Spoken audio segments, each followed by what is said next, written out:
Khaitan, Tista Setalwad. They had also invited Kamini Jaiswal, Harsh Mandar was here, and I think Aparna Bhatt. Some of them could not come, and Suhail Tavizda. The moment they saw Harsh Mandar today, the first thing Farid Bhai did, can we please use this occasion to present that memento that we could not print that day. So with all your permission, Farid Bhai.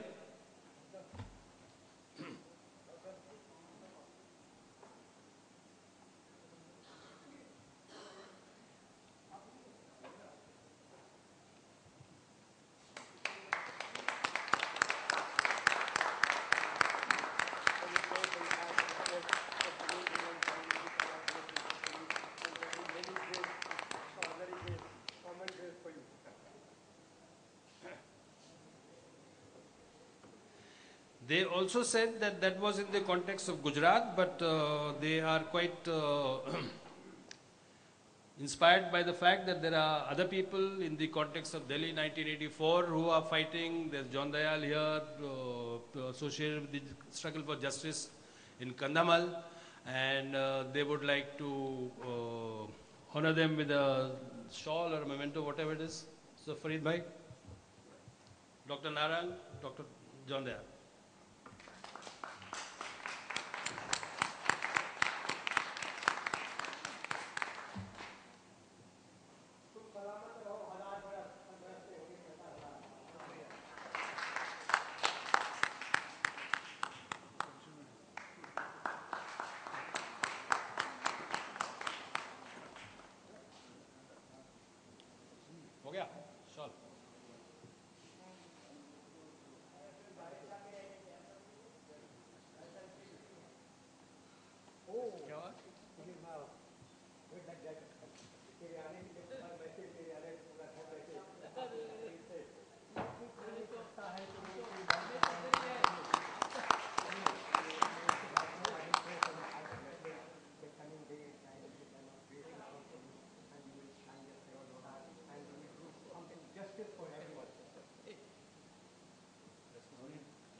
Farid Bhai to Rahul.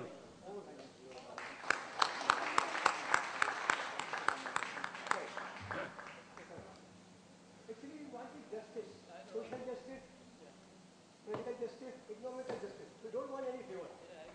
So Rahul, are you ready? They want to be part of this movement. They want people like you, people like Dr. Narang, Justice Suresh, of course, there to be in the forefront. So, finally, may I invite Justice Suresh, who was part of the very first consultation. In fact, the whole idea of the need for a bill such like this was originated from the Concerned Citizens Tribunal, of which Justice Suresh was a very important and integral part. Justice Suresh. Friends, I think time is a problem. But I just want to ask you all, after hearing all of us here, how many of you really hope or believe that the present UPA government will pass the communal violence bill? Will you please tell me? No, but 80%? Huh? You hope and believe. You are right. You hope and believe. This is exact. Therefore, it only means the struggle has to go on. I can tell you very plainly. I, for one, in fact, in 2004, when the UPA won, we all drafted, myself, Justice Ahmadi was with us, Justice Sawant, Tista, so many others were with us. We drafted a law and gave that law to the government. We tried to persuade the government to say, accept this law. And after some 2 years, almost at the fag end, Shivraj Patil, the Home Minister, comes to Mumbai. He calls a meeting of all activists and others to discuss this communal violence bill. And I had gone there. I had prepared 12 pages commentary on the bill and what changes are required. And in that hall, huge crowd was there. All ministers, chief minister, all of them were there on the dais. I was sitting in the audience, and he said, those who want to say anything, send your name. So my name on a piece of paper was sent. And he saw, first name he saw, Julius Ribeiro. Why? He was known, the police commissioner. So he was asked, what do you think of the bill? And Julius Ribeiro said, I have never read the bill and I can't say anything, but some of the ideas appear to be good. That's all he said. Then next name, of course, I'm a retired High Court judge. So he thought of others he didn't think of. He thought of me. And he called me. I said, okay, can I come on the stage and say a few words? I went on the stage. I spoke for about 20 minutes. I gave the full commentary of what I had written. And I asked him, would you agree to bring a genocide bill? Is there any reason as to why you are not bringing a genocide bill? Because Genocide Convention was a very important convention. It was passed a day before the Human Rights Resolution was passed. It was on 9th of December 1948, where UN Declaration was passed on 10th December 1948. We accepted, ratified the Genocide Convention in 1959. And what does it say? Genocide is an international crime. 2, what does the definition of genocide is given, which fits in with our communal violence situation. Ideally, you could just copy that. You can bring a law.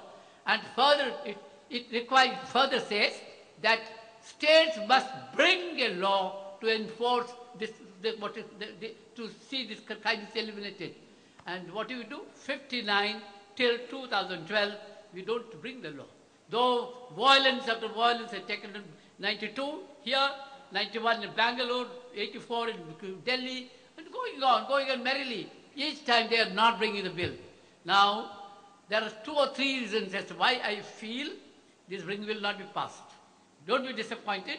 You have to struggle, of course. Firstly, I tell you, apart from majority-minority, I think that majority-minority question can be overruled. If only we have the majority group, UPA, can move and pass the resolution. If they move at the Rajya Sabha level, I think it will be forced, it will be passed. But the government is not doing it. You know why the government is not doing it? Because the bureaucrats do not want this law to be passed. You must understand today, our bureaucrats are still trained and they still follow the English policy, divide and rule, and they benefit out of that. Politicians are happy, divide and rule. Politicians are happy about that. There's a nexus between the bureaucrats and the politicians because they are the beneficiaries of this. This is a problem here. And what does the bill say? That Section 197 of the Criminal Procedure Code, which means sanction has to be given if you want to be a public servant. We want to eliminate that. Bureaucrats don't want that to happen. Because if that is done, they know what they have done. Every officer can be called into question and we can summon him to the court. He need not file the FIR. Go to the High Court, file a writ petition of the officer has done this, you can bring him to the court. So they are very particular that this law should not come. So automatically the concept of command responsibility they want to eliminate. Moment that is done, then everything happens at the most. Some poor officer, some constable here or there may be prosecuted, nothing will happen. This is the country. Second thing, 153A, that is sanctioned for prosecution for hate speeches. We want to eliminate that. And what is the government doing? See, they do not want because number of them can easily be prosecuted if there is no provision for sanction. They do not want this kind of thing. And the third thing is, they want to the state governments still want to treat this as a matter of law and order. They are happy with that. Because every law and order situation is followed by a judicial inquiry. And a judicial inquiry takes years and years and years. And just earlier, Mr. Buchala pointed out what happens at the end of a judicial inquiry. Nothing happens. And with a pure whitewash that goes on. Which happened here all over the country. If the judicial inquiry reports are not favorable to the government, that inquiry report is never implemented. And you have no mechanism to enforce. What it says only under the Commission Inquiry Act, you prepare an action taken report. What do you mean action taken report? And it's meaningless, this kind of thing. I still remember when Justice Sri Krishna was conducting inquiry, I wrote a small article, it came in the Times. Justice Sri Krishna was going from police station to police stations. And each police station, what it had done, what it has failed, all those being argued, you're taking down notes and so on. I wrote an article. Please prepare a report of every police station, publish it as soon as it's ready, without waiting till the end of the inquiry. He would not do that. He would not do that because nobody has done it. There's not that act prohibit doing that, but that's the kind of understanding the judges have. They have to make a report and give it to the government. I said, make a report, give it to the press. They would not do that. It's the kind of thing. So, anyhow, I'm happy that you are not conscious. This is a part of my theme also. Because I believe large-scale violations are taking place. We talk in terms of development. There's hardly any development you talk of. Development is what you see go to Ahmedabad. Development you find there are 3 Ahmedabads. One Ahmedabad, the old Ahmedabad, there's still like an old Ahmedabad. The second Ahmedabad is the modern Ahmedabad, where all the things are there. Modi's followers are in that Ahmedabad. And the third Ahmedabad is the minorities and the people who live in slums. This is still the same. There's no development at all in. So this is a situation like this. I said, only way is to keep on struggling. And I very often quote Article 19(1)(a). That is to say, right to freedom of speech and expression. What does that mean? Raise your voice. You are hungry, what do you do? If you keep quiet, you are down. You raise your voice. You cry at least, you will be heard. And I think that is the purpose of this program. I thank you very much for this.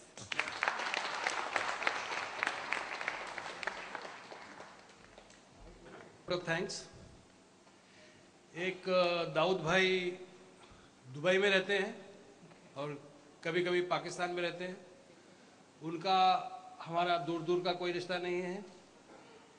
एक दाऊद भाई बड़े अजीजी हमारे यहाँ पे बाजू में है. उन्होंने कहा कि वोट्स ऑफ थैंक्स वो देंगे. तो हाँ, तो आपको बुलाने से पहले मैं खाली 1 मिनट का मेरा काम फर्ज पूरा कर लूँ. I cannot thank St. Xaviers College and Father Fraser Mascarenas. I cannot thank him because I am not allowed to.